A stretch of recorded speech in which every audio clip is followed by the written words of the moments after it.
turabaramukije bakunzi b'ikiganiro haracyariho ibyizigiro. Amahoro y'Imana nakomeze kubana namwe. Tugiye gusangira ikigwa gifise teme ivuga ngo ibintu bigoye kuronka.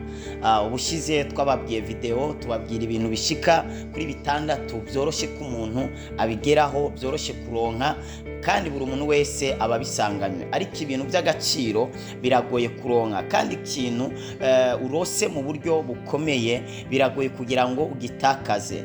Ndavuga ngo impamvu Adamu yatakaje ubuzima yari afite cyangwa yatakaje ikibanza Imana yari yamushizemo, ni kubera Adamu ibintu yavutse asanga cyangwa yaremwe asanga ibintu byose byuzuye. Ibaze kuremwa umunsi umwe ugacubwirwa ngo iyi si yose n'ibiriko byose ni iby'iwawe, genda ubiganze, genda ubikorerere, byose ni ibyawe. Byari byoroshye rero ko abitakaza, ntabwo yigeze anabumbwa nabyo, ahubwo byamufashe kumva ko yarondera ibindi bintu birenze ivyo yari amaze guhabwa. Ibaze ibyo yari ahawe nta na kimwe yari yakoreyemo, byose yari ingabire yari ahawe n'Imana. Mugabo hambavu yaho acarenga kuri ibyo, atora n'akantu Imana yamubujije gukoraho, nako birangira agakozeho.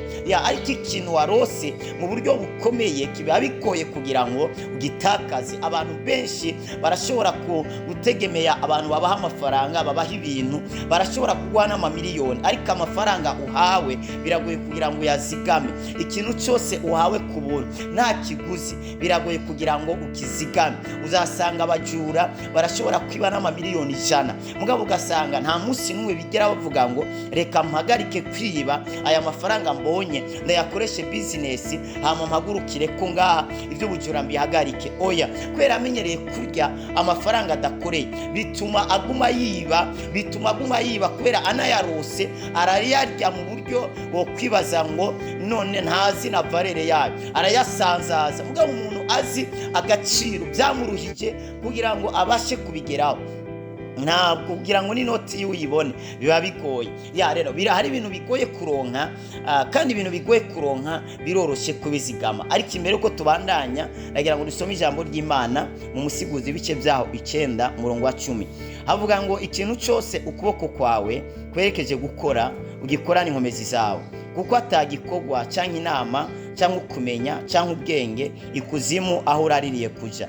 Ikintu cyose ukuboko kwawe kwerekeje gukora ugikorane inkomezi zawe zose. Mu gitabo cy'Imigani batubwira ngo uwudeha mu gikorwa ciwe ni inshuti yutikiza. Umuntu wese ashira ubunebye mu gikorwa ciwe aba ari inshuti ya Satani, aba ari inshuti y'umwasi, aba ari inshuti yutikiza. Igihe cyose mu gikorwa ufise urakwiye kugira imbaraga, urakwiye gushira imbaraga mu gikorwa cyawe uri kurakora. Kora neza ibyo uzi gukora, baba bakuraba batariko barakureba. Kwera ibyo bintu uri kurakora ejo birashobora kuzakugeza ku bintu bikomeye cyane. Ikintu cya mbere rero kigoye kuronka ni ubwenge. Ubwenge biragoye kuburonka kubera umuntu aronke ubwenge aricyo twita ubumenyi cyane. Ubundi ubwenge ni ingabire y'Imana, ariko ubumenyi ni ikintu umuntu arondera. Ubwenge umuntu arabuvukana, ariko ubumenyi ni ikintu umuntu ashobora kurondera. Turabona ko Salomo yasabye Imana ubwenge, ariko kugira ngo abuhabye yabaze inka, yabaze amahene, intama ngo zirenga 100,000 kugera aho ku musozi yatangiye bimaze wasenderaga amaraso yatemba kurya kw'amazi, kujya ku ruzi. Urumva amaraso ibimazi yatanze yatemba kujya ku ruzi, yatanze ibimazi byinshi kugeza aho Imana yenyene ubwayo imwisangira Salomo, iramubwira ngo nsaba icyo ushaka ndakiguhe. Ubwenge rero ni ingabire umuntu ahabwa n'Imana, ariko iyo ngabire irasaba gukarishwa. Nubwo ari ingabire uhabwa, ariko si ikintu gushobora gutangira gukoresha uko nyene ngo kubera kiri indani muri wewe. Urasabwa kwigira kuba kwitanga imbere bari bafise ubwenge nk'ubwo bw'iwawe. Urasabwa kandi gusokorora ico kintu kiri indani muri wewe ukagishyira hanze, ugakiyagisha abantu, kubera ntushobora kumenya ko umuntu ari umunyabwenge yihoreye yicaye gusa ahoze, mu gihe utari kurakoresha ibintu indani muri wewe. Ntabwo bishobora kugirira ikimaza abantu, n'abantu ntabwo bamenya ico wewe utekeye mu gihe utariko uragikoresha. Ubwenge rero ntabwo ari ikintu kizafu gukora bizokurikiraho uko nyene. Bizagusaba kwiga, bizagusaba gusoma ibitabo, gusoma Bibiliya, bizagusaba kwiga. Hari abantu rero baguma basaba Mana mu bwenge, mu bwenge, mu bwenge. Birivuga ngo Kristo yaducikiye ubwenge buva ku Mana. Ubundi umukristo wese aruzuye ubwenge bw'Imana. Umuntu yitwa umukristo arafise ubwenge bw'Imana indani muri we. Icyo asabwa ni ukubukoresha. Birivuga ngo uko umuntu abandanya bukoresha niko burushirizaho kugira, niko burushirizaho gusokoroka, niko burushirizaho kugwira mu buzima bwiwe. Ubwenge igihe cyose uri kurabukoresha, igihe biriya bintu uzi uri kurabisohora hanze ubibwira abandi bantu, niko uhabwa ibindi bintu, niko uronka andi marevelation. Uzasanga abigisha b'ijambo bakomeza bacengetera muri Bibiliya, basoma ibindi bitabo, biga. Kujya rero baguma biga, niko baronka ubumenyi bumatanye na kijya kintu baba ariko barafashisha abantu. Kujya basohora bimwe, niko barondera ibindi, niko bagira amareshershe yo kurondera ibindi bintu bazoshobora kugaburira abantu. Ya ubwenge rero si ikintu kizapfa kwizana uko nyene. Hari abanyeshuri baryama amasaha yose, yibaza ngo kwigishwa na mwarimu bizaba bihagije. Oya, kwigishwa na mwarimu ntabwo biba bihagije.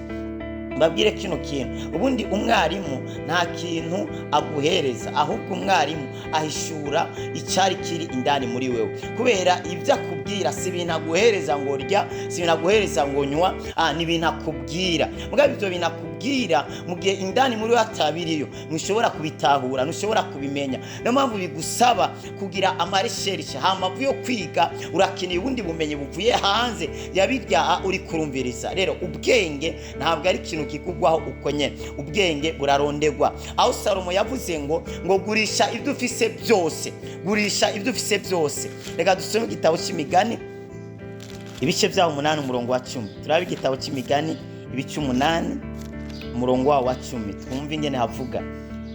Umurongo wa 10 haravuga ngo mwakire inyigisho zanje si nk'ifeza, mwakire no kumenya kurusha izahabu sindobanurwa. Kuko ubwenge buruta utubuyenge twitwa marijari, kandi mu bintu bihimbara byose nta gihwanye nabwo. Jewe bwenge amakenga nayagize inzu yanjye, serangura ukumenya n'inama nziza. Ariko nagira twongereho ibice byaho 4 umurongo wa 8. Aravuga ngo bushire hejuru nabwo buzogukuza, buzoguhesha icubahiro niwabugumbira, buzokwambika umugara w'ubuntu mu mutwe, buzoguha igisibo cy'ubwiza. Mwana wanje niwumve wemere amajambo, niho imyaka y'ukubaho kwawe izoba myinshi. Aha ariko aravuga igiciro cya bwenge. Ubwenge ntabwo ari ikintu gipfa gukoroka uko nyene, kandi ubwenge buri hejuru y'ibintu byose. Umuntu afite ubwenge niwe ategeka inosi. No musi umuntu ategeka isi ntabwo ari umuntu afite imbaraga, afite ibigwanishwa byinshi, ahubwo n'umuntu afite ubwenge. Icya kabiri rero kigoye kuronka ni ubutunzi. Ubutunzi rero biragusaba gukora. Kugira ngo ugere ku butunzi biragusaba kugira intumbero, kandi biragusaba no gukora. Ubutunzi ntabwo ari ikintu uzapfa kuronka uko nyene. Ubutunzi biragusaba gukora. Bibiliya avuga ngo Kristo yacitse umworo kugira ngo ubworo bwiwe budutungishe.